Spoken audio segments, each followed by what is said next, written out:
Salam değerli izləyicilər, çox vacib bir məlumatı diqqətinizə çatdıran videonu paylaşa bilərsiniz. Cümşüd hadisəsindən sonra paytaxtdakı yolların vəziyyəti məsələsi gündəmə gəlib və bu yollarda da təhlükəli vəziyyət yaranıb və fotolarını, ünvanlarını diqqətinizə çatdırıram. Diqqətli olmağınız tələb olunur.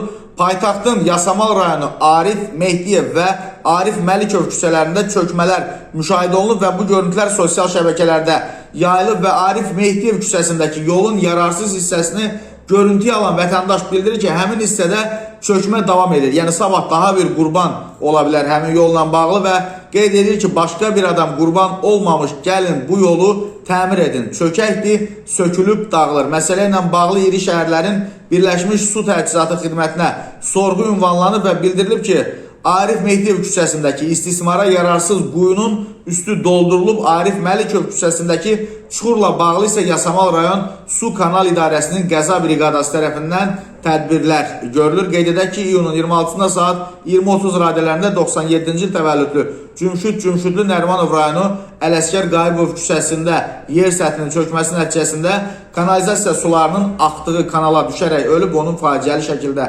vəfatı cəmiyyətdə ciddi rezonans yaradır.